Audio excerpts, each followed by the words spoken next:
It's crazy how everyone's touring China. By the time you're watching this, 8 NBA players and 1 WNBA athlete have gone to China to promote their shoes from March to August this year alone. Nike athlete Sabrina Ionescu went there last March, while John Morant had his tour by the end of July. Meanwhile, Adidas endorser James Harden visited China early August. And it's not only the athletes from the big brands that are part of the list. Chinese brands also had their NBA athletes flying in. Keldon Johnson helped promote Chaodan by end of June. Nikola Jokic visited July for 361 degrees. Malik Monk and Andrew Wiggins had their own tours for Peak. Jimmy Butler had his share for Li Ning, while Austin Reeves toured China for Rigor. Listen, these brands know something that many of you don't. Of course, this is not the first time that professional basketball players went to China to promote their shoes. However, I cannot remember a time when there were more than 9 in a single year. There's a reason why you have this surge in China tour, so buckle up and let's have a quick conversation.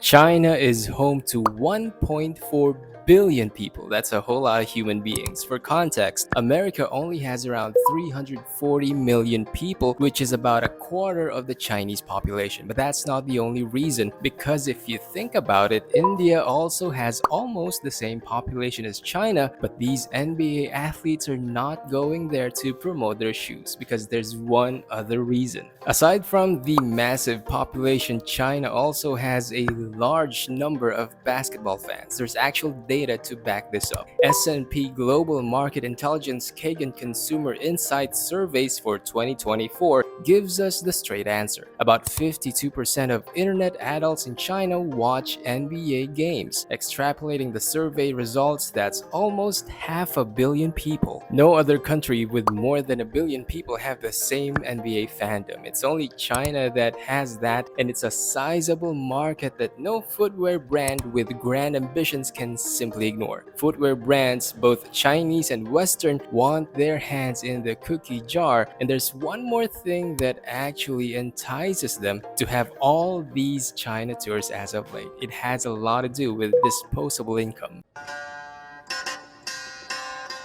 China's per capita disposable income has seen steady growth since 1978. That was the time when China made substantial economic reforms. Between 2023 and 2024, the national average increased by a little more than 5%. People in rural areas had a 6.6% increase, while those in urban areas had a 4.57% increase. Those averages are expected to go higher in 2025. Per capita disposable income is a fancy business jargon, but it basically refers to the average amount of money that individuals have available to spend or save after paying income taxes and other required deductions. The higher per capita disposable income, the more money there is to spend on other things, including basketball shoes. So consider this example. If the Nike Jaw 3 retails for $125 and if Nike is able to sell 100,000 pairs of the shoe, that's already $12.5 million in revenue. This scales higher given that there are multiple colorways that will be released, and chances are there will be those who will purchase more than one colorway of the shoe. And that's assuming that only 100,000 people will buy, which is less than 0.01% of China's population. But there's a deeper reason why these brands are making a hard push in China.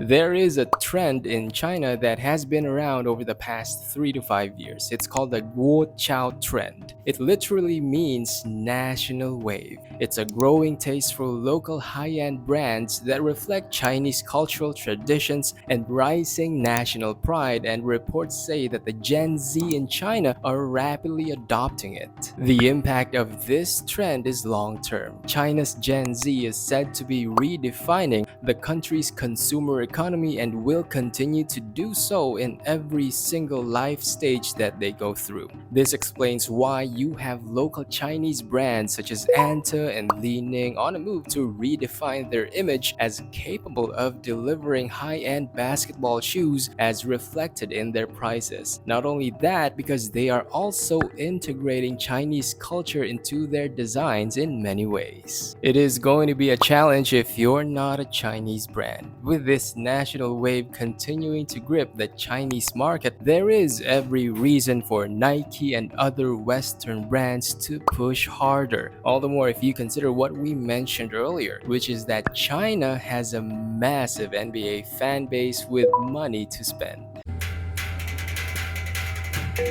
There is millions of dollars to be made in China more than anywhere else. Nike knows this very well, and so do the other footwear companies, including the Chinese brands. Signature athletes visiting China to promote their shoes requires minimal investment compared to the potential long-term gains. These China tours are designed to make a deeper and longer-lasting imprint on the Chinese consciousness. They are designed to groom the young population of Chinese consumers. So it's safe to say that we will see more of these tours in the next 5 years or so. It's going to be an annual event during the NBA's off-season. It's a spectacle for sure, and fans have every reason to celebrate. But for the brands, it's more than just a simple case of making the fans happy. It's a calculated move to capture an ever-growing Chinese market one tour at a time. But let me know what you think. Hey man, thanks for making it this far. In the next couple of days, I'll be launching something new, an exclusive space here in YouTube where I'll get more personal, stuff you most likely don't know about me yet as a content creator. So stay tuned and I hope to see you there.